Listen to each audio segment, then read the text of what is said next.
So Dr. Luc, for the sake of our discussion today, how would you define depression? Yes, well, depression, this is something that can happen, obviously, to anybody, any one of us, yes, at any given moment. It is very rampant. It's unfortunately even young people. There's no age, race, or sex difference between the incidence of depression, and unfortunately, more and more young people are really suffering from this. And if you think about that, it really must be linked to a loss of meaning of life that one has, not any goal that one has, everything is dark, everything really doesn't seem to be worth living, there's no goal. I think really it's almost a spiritual disease because, we don't really know what to do. Something is so overwhelming that it really kills the light in us, so to speak, the fire that we should have to deal and cope with everyday circumstances. And apparently, the force of such depression, we have, of course, mild, moderate, and severe. But when it's that severe and even moderate depression, I would say, really just hinders us in our daily life, to act and think in a rather good way so that we can be productive and that we can really enjoy life the way we should be enjoying life. So it's a dark situation. It's an overwhelming almost of dark thoughts on our, paralyzing us almost, in our life. We become indifferent, we don't really derive pleasure from things we should derive pleasure from. We really start questioning ourselves, what are we doing here? What is this all about? What is life all about?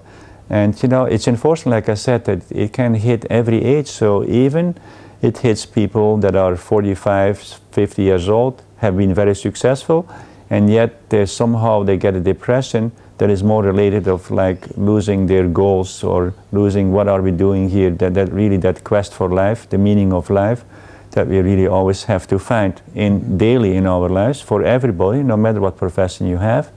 It is very important to really think, this is worth living, my meaning of life, I know exactly what I am here for and what I can contribute to society. So therefore, how does the Western medical understanding of depression differ from the homeopathic understanding of depression?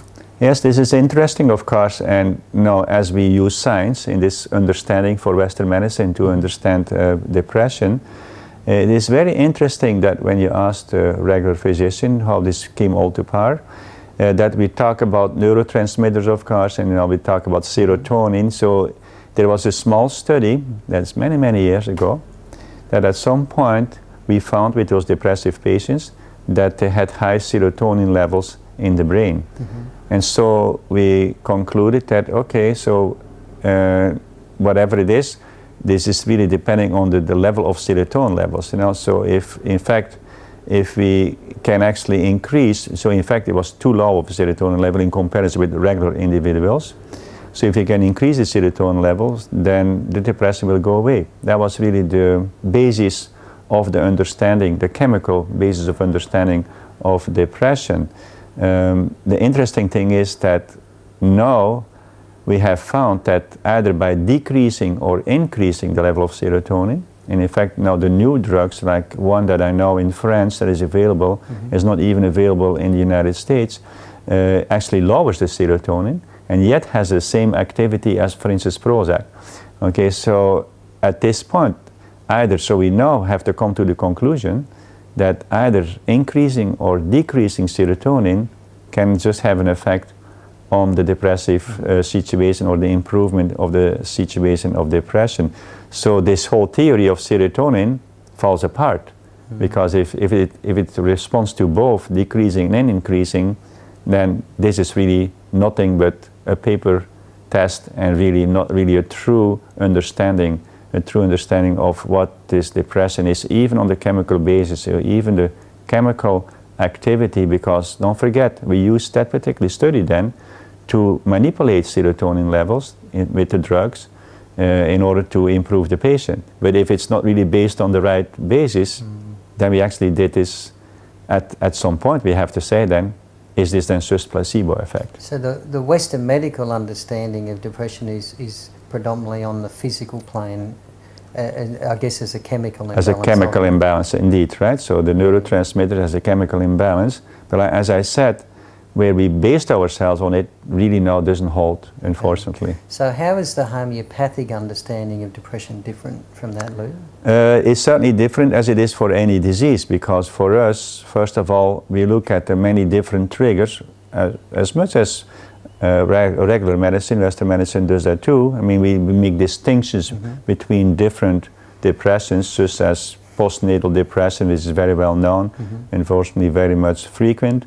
You know, endogenous depression, we have only a manic depressive, okay, I mean, even now with children, we see more and more, you know, again, age-wise, this becomes really more of a blurred line. It's not so much as just elderly people get this, just even younger people get this.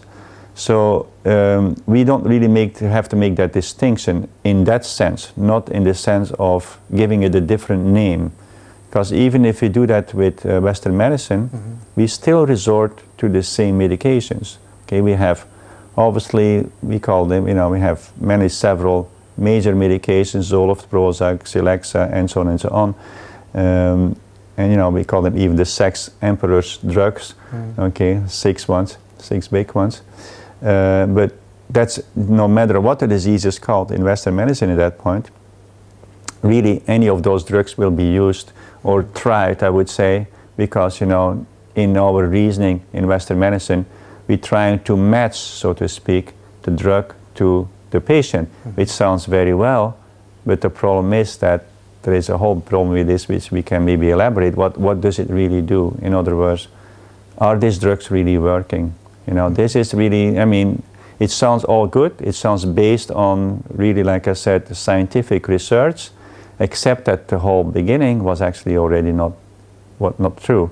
So no, you know, this whole drug industry, and we talk about a big industry, you know, we talk about billions of dollars. Each pill costs about $3-4 really daily that we have to give to the patient.